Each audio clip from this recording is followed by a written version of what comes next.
Hello, everyone. Hi, everyone. First of all, I want to thank Ilham for inviting us. We are really excited and delighted to be here today with you all, and I hope you will like our talk today. Have you ever craved for your mom's cooking? How does it make you feel when you enter a house that smells of just delicious meals? Did you ever wish that someone baked you those marvelous cakes that you browse on Pinterest?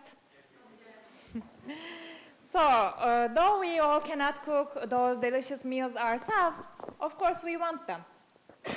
As food and our relationship to it has evolved through time, the role it plays in our culture has evolved as well. And rather than being just a necessary component for our survival, food has become a booming industry that reflects our society's artistic aptitude, creativity, sophistication, and global relevance. So how do innovations in food really affect our culture? So let's take a step back and to the prehistoric times and take a look at the hunter-gatherer phenomena. The hunter-gatherer's diet consisted of 4 main items: meat, fish, vegetables, and fruit. All protein, no carbs. Quite visionary, if you think. For them, for ancient men and women, food was a necessity to survive, and to survive required nothing more than the natural products of the environment. Let's jump to the Industrial Revolution. With the Industrial Revolution, people started living closer to each other. They started to live in cities and also look for a different way of life. Food was not as fresh in the cities, and it was more scarce. There were no fridges, freezers, or supermarkets, so people had to shop daily and from several different shops. Interestingly, long before the days of internet shopping, food was often delivered to the door by traveling milkmen, grocers, or peddlers. And now let's fast forward to modern times. Today, you can order anything you want with just one click of a mouse. One click and it's at your door. You can order any type of cuisine you like: French, vegan, Chinese, Turkish, Italian, anything and everything is now at your door and accessible. And a new venturesome spirit has grasped our community to try new tastes, explore new food, experience new restaurants on a greater scale than ever before. And as a result of all this accessibility, people have a higher expectation when it comes to food. We want it fast, we want it fresh, we want it ready-made, and all items prepared. We want a whole lot of diversity. We want all options available when it comes to food. Now picture this. You're exhausted. You had an extremely busy day at work with barely any time for food shopping, let alone planning a meal. You find yourself wishing, praying that someone would just bring you a fresh homemade dinner prepared to eat. You simply have no time to cook for your family at home. Does any of this sound familiar to you? Have any of you found yourselves in this all too common spot? Yes, I can see some heads nodding. Actually, this common dilemma is how favorite came to our minds. I was this exact same person I just described to you. I used to come home from work, taking care of my little twin babies, and having no time to prepare any dinner for my family. But not that I had the skills anyways, but I was lucky. I had many help from my parents, from my mother-in-law. Every time my mom came to my house, she found herself in our kitchen cooking some things for us. And every time I went to my mother-in-law, I used to pick up lunch boxes and meal boxes so that my kids ate fresh meals. But of course, this was not very practical for us, and there had to be another solution for this. And while searching, we found out that there were many people trying to sell food and earn more income to their family by doing this. So we thought, why not bridge this gap? Why not bridge this need and help people who are looking to, why not make it easier for people to access fresh homemade food and also help people also earn more money.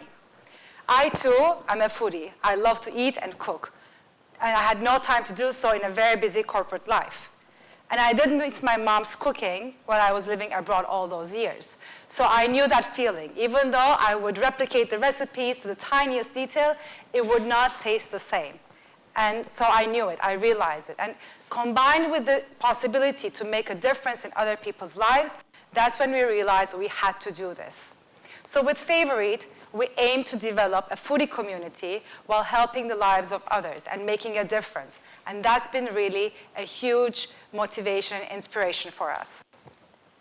In our culture today, we engage with food not only by eating and trying new things, but also discovering new different types of food through many apps and sites that offer a host of fun and convenient tools for everyone, from busy moms to locavores to food porn junkies. There are over 650,000 apps related to food.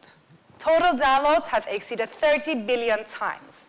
You can access them from your smartphone, iPhone, iPad, laptop, pretty much from anywhere. There's an app for searching restaurants. There's an app for telling your friends what restaurant you're eating at. There's an app for reviewing restaurants. There's an app for sharing your favorite meal. There's an app for following your chef. There's an app for counting calories, and so on. And we're still waiting for the one that delivers breakfast to bed. Words like in vitro meat and molecular gastronomy are becoming more common. Substitutes for gluten and dairy are more commonplace. Shelf lives are getting longer than ever.